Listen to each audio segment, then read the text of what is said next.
Early sitcoms have a reputation for being too sweet and wholesome, but a few stand out from the pack for their willingness to get a bit dark. The Addams Family focuses on a gothic group that loves everything weird and macabre. The Munsters are an actual family of monsters who try to fit into society. Both these shows aired at the same time and became pop culture staples. Keep watching for our Addams Family versus the Munsters spooky sitcom showdown. Their origins.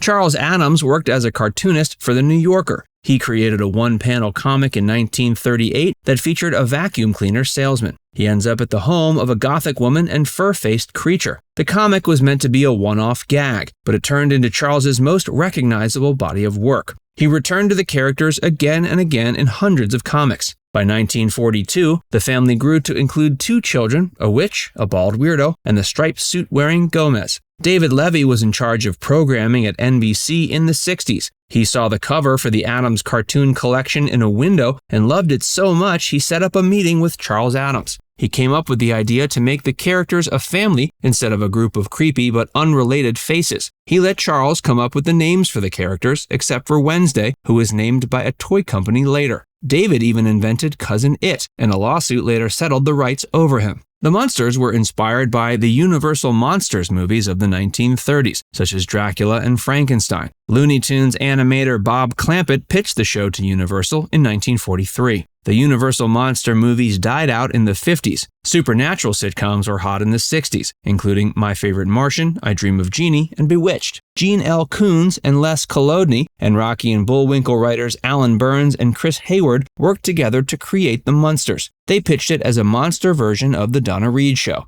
They even hired Norm Liebman and Ed Haas, who wrote for that show, to create the pilot. It was pitched in 1964 in color, but shot in black and white. Both shows were in production at the same time. It's not clear how much they influenced each other, but the consensus is the world wouldn't have been able to enjoy one without the other.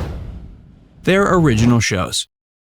The Munsters was developed by the producers of Leave It to Beaver and had more traditional plotlines. It starred Fred Gwynne, Yvonne DiCarlo, Al Lewis, Butch Patrick, and Beverly Owen, who was later replaced by Pat Priest. Nat Perrin had previously worked with the Marx Brothers. He wasn't afraid to make the Addams Family a bit more intense or add in satire. The original show starred Carolyn Jones, John Astin, Ted Cassidy, Lisa Loring, Jackie Coogan, Ken Weatherwax, Blossom Rock, and Felix Sia. Both shows did well in their initial runs. The Munsters had 70 episodes and ran until 1966, reaching number 18 in the ratings, and got a Golden Globe nomination in 1965 for Best TV Show. The Addams Family ran from September 18, 1964 to April 8, 1966, and had 64 episodes, reaching the number 23 spot. There were several reasons that the shows only lasted for 2 seasons. There were too many spooky or supernatural sitcoms at the time for them to stay relevant. They also faced stiff competition. Batman became more popular than the Munsters, and Hogan's Heroes beat the Addams Family.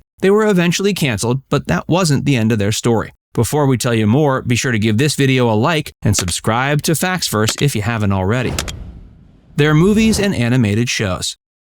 Like most successful shows, the Munsters and the Addams Family both spawned franchises once their original shows became successful. Studios were eager to capitalize on their popularity and have been revisiting the families for years. Both of them had revival shows that actually lasted longer than the originals. The Munsters Today had 73 episodes, airing in 1988 to 91. The New Addams Family had 65 episodes that ran from 1998 to 99. The Munsters only had one feature film, Munster Go Home, in 1966. The Addams Family has had 2 feature-length non-animated films. They were The Addams Family in 1991 and Addams Family Values in 1993. Both families had animated specials, and both were released in 1973. The Mini Munsters stood alone, but the Addamses in the new Scooby-Doo movies was part of a Scooby-Doo series. They also spawned a string of straight-to-TV movies. The Munsters had The Munsters' Revenge in 1981, Here Come the Munsters in 95, and The Munsters' Scary Little Christmas in 96. The Addams Family spawned Halloween with the New Addams Family in 1977 and Addams Family Reunion in 98. The Addams Family was the only one to get full-length animated movies. There were 2, The Addams Family in 2019 and The Addams Family 2 in 2021. They also spawned more video game adaptations than the flop one inspired by the Munsters. Their pinball cabinet is one of the rarest of all time and a highly sought-after collector's item. The Addams Family even has a Broadway musical that ran for a year and 6 months. Comparing the two.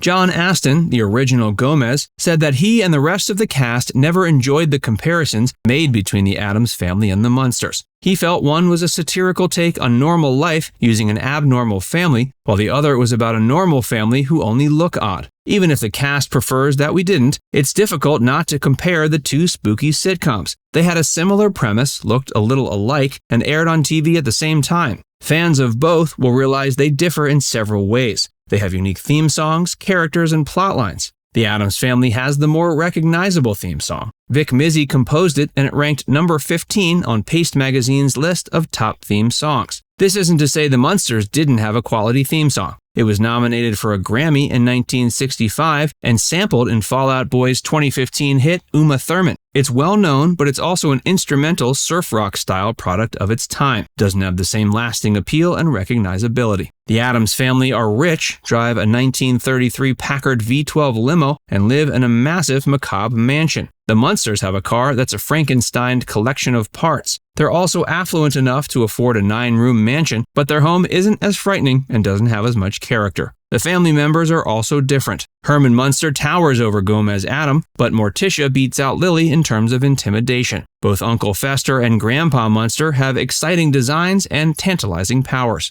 Wednesday Addams is both adorable and intimidating, while Marilyn Munster seems like an everyday little girl. The opposite is true for the sons of each family. Eddie Munster is a mischievous werewolf, while Pugsley Addams is the most normal member of his family. The Addams Family also has an array of unique side characters that filled out the cast. A few of the best include Thing, the disembodied hand, Lurch, the massive butler, and Cousin It, the living mass of hair. The Munsters have a few standouts such as Mrs. Cribbins and Charlie, but they are no longer recognizable names. The Addams have taken on several dangerous pets, including an octopus, a jaguar, man-eating plants, a lion, piranhas, and a spider. The Munsters have a few interesting pets as well, such as a bat, a dinosaur, a raven, a cat that roars like a lion, and even a dragon in the basement. One major difference, as John mentioned, is how normal these two families attempt to appear to the outside world. The Addams Family lives apart from society and doesn't care if people call them weird. The Munsters live in the middle of town and try to fit in but fail. These desires made their storylines different, but so did the Addams Family writers' willingness to stray into taboo territory. John Astin and Carolyn Jones's chemistry was obvious, and there were a few subtle nods and innuendos throughout the series. One of the most memorable examples of this was how excited Gomez would get when his wife would speak French. He'd start kissing up and down her arm in a way the Munsters wouldn't dare. Now it's time to hear from you. What's your favorite spooky sitcom, The Addams Family or The Munsters? Let us know in the comments section below. And before you go, make sure you give this video a like and subscribe to Facts First if you haven't already. Click the bell icon to stay updated on all our latest content.